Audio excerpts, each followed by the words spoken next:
Medellín is sold like this. Eternal spring, perfect weather, beautiful women, easy smiles, warm nights, an open-air human catalog. You arrive thinking you've hit the jackpot.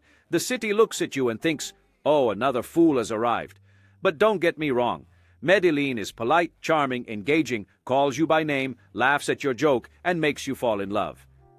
There's just one detail. You can't be naive, right? You come thinking you're going to experience romance, parties, human connection, and wake up the next day with no memory, no phone, no wallet, and no idea what happened. So let me ask you the question no one asks while raising the glass. Did you come to fall in love or to learn a damn expensive lesson?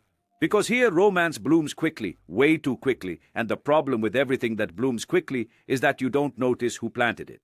And now I'm going to tell you how things work behind the scenes. 1. The paradise that disarms you. I arrived in Medellín in that classic optimistic tourist way, thinking I had finally chosen the right destination. The city doesn't greet you in a rush, it greets you alive. Music coming from somewhere you can't see, crowded streets, people talking loudly, laughing easily, looking you in the eye. None of that somewhat stiff European vibe like, don't touch me. Here, it seems like everyone still likes people. The so-called eternal spring is not just marketing. The climate really helps. It doesn't punish you, doesn't test you, doesn't put you in a bad mood. You walk more, sit more in bars, start conversations without noticing. It's the kind of city that convinces you to go out and stay. And then you understand why so many people confuse it with love. Because Medellín is emotionally comfortable. It doesn't require armor from you. Colombia is a huge country, incredibly diverse. Jungle, mountains, Caribbean, Pacific, all mixed together. This appears in the food, the music, the way people are. Nothing here seems generic, everything has identity. And Medellín concentrates this with an important detail. It is a young city. Estimates put the median age there around 30-something years. Half of the population is female. A lot of single people, studying, working, living life. Before anyone gets excited, this is not an invitation, it's a social scene. A young city means lively streets, bustling nights, constant interaction. It means open people, but also people watching. Because the more sociable the environment, the less you notice when you let your guard down. You relax, you trust, you think you're going with the flow. And that's exactly where Medellín works so well. It doesn't win you over by force. It wins you over with comfort. Paradise doesn't attack you, it disarms you. And when you realize it, you're already in the game. 2. The romance market. After a few days in Medellín, you start to realize that romance here doesn't happen by chance. It circulates. There are tourists, there are apes, there are newcomers with the look of someone who just came to experience the culture. I know what kind of culture you want to see, right? And there's an entire city ready to connect these pieces. Medellín has become a hub for meetings, not in the poetic sense, but in the logistical sense. Money in hand, panties on the floor. Money unseen, panties up, people arriving every week, app open, high expectations, and zero patience for the process. Everyone wants a story, no one wants to wait. And then comes the part that almost no one talks about. Romance here has gained structure. It's not just spontaneous flirting. There are dating tours, love tours, guided events. The promise is always the same. Easy access, controlled environment, beautiful people, favorable atmosphere, as if relationships were a tourist attraction. On the surface, it seems harmless. What's the problem with meeting new people? None. The problem starts when affection becomes a package, when charm becomes a product, when people become a showcase. Because in this game, someone is always buying and someone is selling. This market feeds on a very specific ecosystem. Trendy neighborhood, busy night, newly arrived foreigner, high ego and critical sense turned off. The guy thinks he's experiencing something special. The city only sees one more overly confident customer. And it's not a moral judgment, no. It's social mechanics. Where there is constant demand, organized supply emerges. Where there is organized supply, people start professionalizing it. And where there is industry, there is margin. That's the turning point. The risk here is not just a broken heart. When romance becomes an industry, the scam doesn't need to be violent. He can be polite, smiling, friendly. It might even end with a hug. You thought you were experiencing a Latin romance. In practice, you were moving within a very well-adjusted market, and when you realize this, you've already paid the ticket. 3. The invisible scam. Up to this point, everything seemed social. Now comes the part that no one includes in the arrival video, because in Medellín, the problem rarely starts with a classic robbery, it starts with a conversation that's too good to be true. I heard many similar stories, and not from reckless people, no. Well-traveled men, used to nightlife, apps, bars. The script only changes in detail, but the ending is always the same. Met someone online? Nice bar, trendy neighborhood, right music, easy conversation, nothing strange, nothing forced, cut, blackout. The guy doesn't remember leaving, doesn't remember paying the bill, doesn't even remember saying goodbye. Wakes up hours later, another place, another reality, without a wallet, without a phone, with no idea what happened.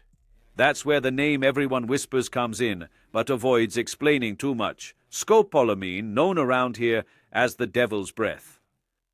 Without getting into boring details, the person becomes extremely suggestible and later doesn't quite remember what happened. Without turning this into a technical lesson, and there's no need, the effect is simple to understand. The person doesn't black out in the sense of sleeping. They keep walking, talking, obeying, they just lose the ability to decide. The body functions, the will disappears, and that changes everything. Because it's not force, it's not a threat, it's not explicit violence, it's the disappearance of your consciousness. That's why this trick is so hard to accept afterward. There's no mark, no fight, just an embarrassing void and the feeling of having been led. Now, no paranoia, no conspiracy theory, just basic survival. First date is not a test of courage. Public place, people nearby, someone knowing where you are, random after with a stranger is not an adventure, it's roulette. Drink is simple. You order, you pay, you watch. Excessive kindness is not charm. It's a warning. And the rule that solves half of the world's problems, if it seems too good, it's because it's not about you. The turning point here is important. Medellín is not dangerous all the time. It becomes dangerous when you become a dopamine tourist, when you confuse stimulation with connection, when you think control is arrogance. Here, the risk is not getting punched. It's waking up not knowing who you were for a few hours, and that's much scarier. 4. Real life. Now comes the part that no one posts on Instagram, but everyone learns the hard way, and I prefer you learn it from me, not from a loss. Here's the thing.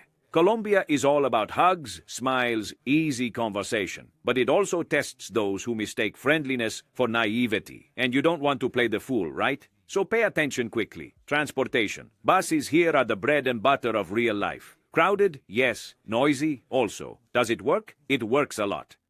If you got on a Colombian bus, congratulations. You've automatically switched from gourmet tourist mode to regular person mode trying to get home alive. Now, taxis. There are more taxis than pigeons on the street. You blink and one appears. But there's a basic rule of Latin American survival. If there's no meter, ask the price first. Before getting in, before closing the door, before revealing you're a foreigner. Asking afterward is like asking for a discount after paying. There's no point in complaining, just accept it and move on. And then comes the topic that pains the modern heart. Money. In theory, a card solves everything. In real Colombia, cash rules and the card follows. Street food, small markets, simple bars, buses, taxis, everything goes faster when you have cash in hand. A card helps, of course, but cash avoids long conversations and frowns. It's like I said, cash in hand, panties on the floor. And let me give you a friendly tip. Withdraw money inside the bank, okay? Not at that isolated ATM that looks like a bad movie set. Not at that, it's quick here. Not at that time when you should already be at the hotel watching nonsense on your phone. It's not paranoia, it's self-love, my friend. Colombia is not a minefield, but it's also not a place to test your luck thinking it won't happen to me. It's not a Finland. This part is annoying because it saves you from becoming that person who starts a sentence like this. Man, I was really stupid.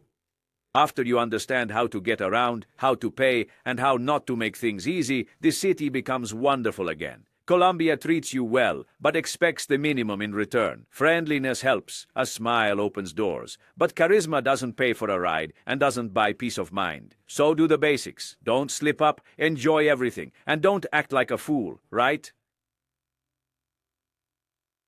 5. Comuna 13, From Hell to Postcard. There comes a time in Medellín when someone tells you, you need to visit Comuna 13. Today, they say it as if it's a tourist obligation. Beautiful graffiti, dance, stunning view, escalator, guaranteed selfie. But this sentence carries a huge silence.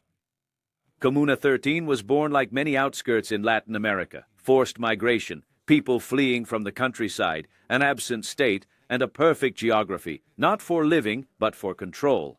High region, limited entrances, wide view of the city. In a short time, that address became a strategic point. And when it becomes strategic, it becomes contested.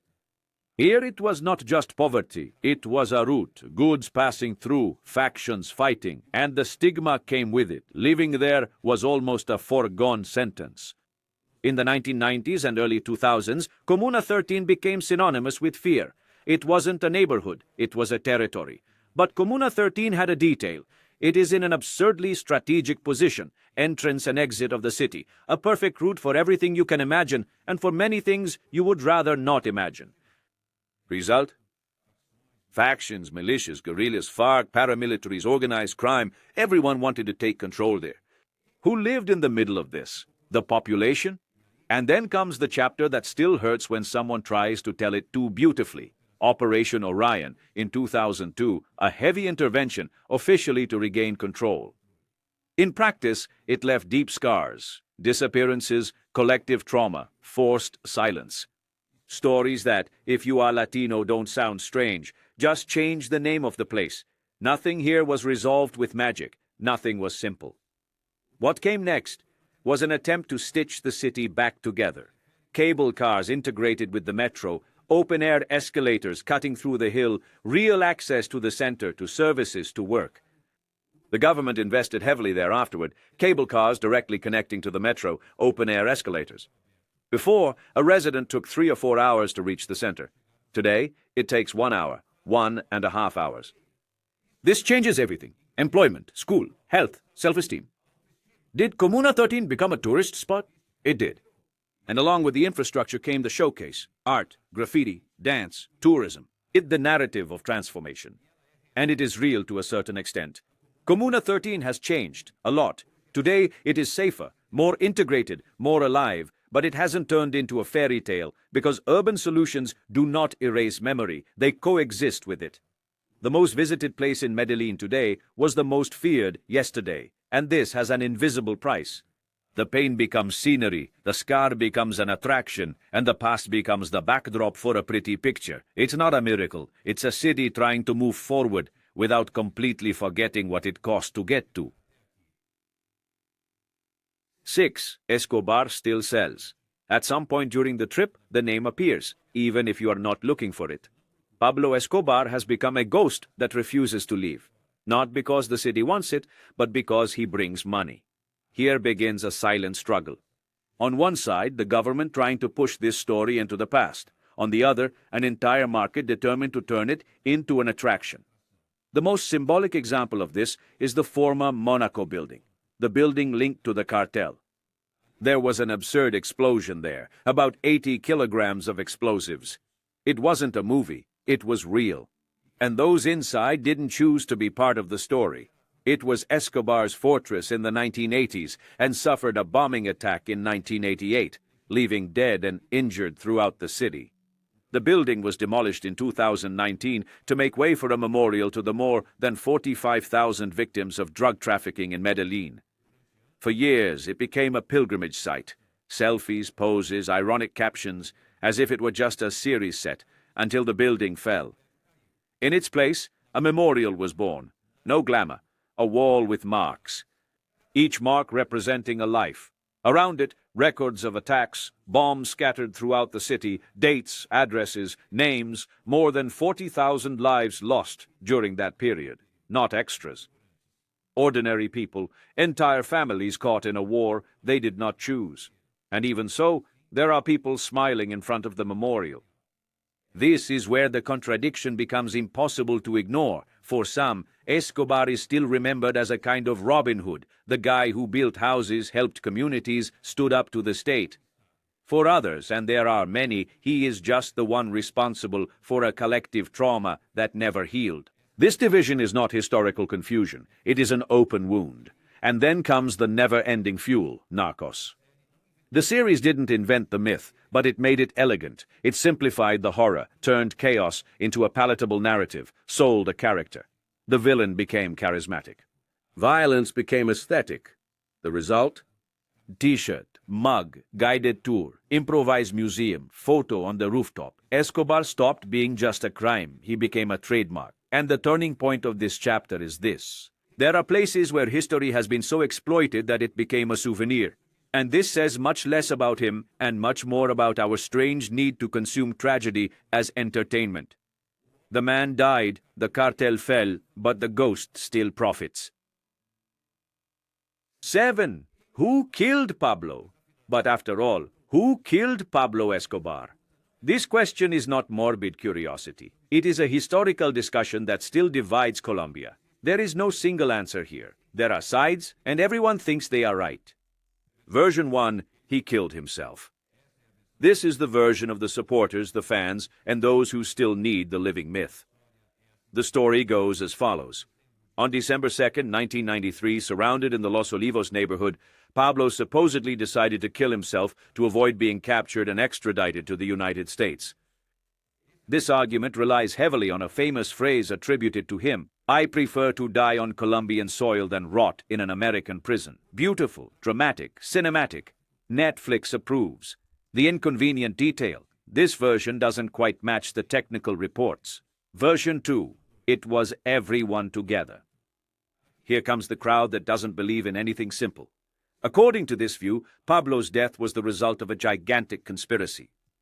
Colombian security forces, rivals from the Cali cartel, the paramilitary group Los Pepes, informants spread throughout the city, and indirect support from international agencies like the DEA.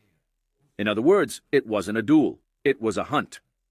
Many people wanted Pablo out of the game at the same time. And when that happens, it hardly matters who pulls the final trigger. This version gained strength because in the final months, Pablo's protection structure was practically destroyed. Allies dead, betrayed, or bought. Phone tapped. Informants everywhere. He was isolated, and that is historical consensus. Version 3. The police killed him. This is the simplest version, and precisely for that reason, the most hated by fans of the myth. According to official records, Pablo was hit by 3 shots. One of them was behind the ear, and there was no gunpowder residue consistent with a point-blank shot to his own head. Translating to English, of course, this significantly weakens the idea of suicide. In other words, the most likely version, technically speaking, is that the Colombian police killed him during the operation, without heroism, without a final theatrical gesture, without poetry, just the end of a hunt. And why does this still divide the country? Because this discussion is not about his death, it's about memory. Between 1983 and 1994, Medellín officially lost 46,612 lives related to drug trafficking violence. Other estimates speak of more than 40,000 dead, entire families affected. Traumatized neighborhoods, a city living in a state of undeclared war. And then the moral conflict comes in. Some people want to erase this past to be able to move forward. Some people make money by keeping this name alive. Tours, T-shirts, souvenirs, romanticized stories. And there is the silent majority that just wants peace. Peace to live without hearing this name every week. Peace to not see tragedy turn into entertainment. Peace to not turn a criminal into a pop icon. In the end, maybe the question who killed Pablo is less important. Maybe the real question is, why is he still so alive in the minds of so many people? The body remained on that rooftop in 1993, but the debate walked through the city, and Medellín tries in whatever way it can to do something incredibly difficult. Remember without glorifying, teach without romanticizing, and keep living without becoming a hostage to one's own past. In the end, the division is simple and cruel. One part wants to forget, another profits by remembering, and the rest just wants to live in peace. And perhaps that says more about Colombia than any theory about a bullet. If you made it this far, comment Colombia so I know you're not the clueless tourist. And before you leave, check out the video that's appearing on the screen. It takes you to more chaos and more beauty too, if you know what I mean. Thanks, and see you later.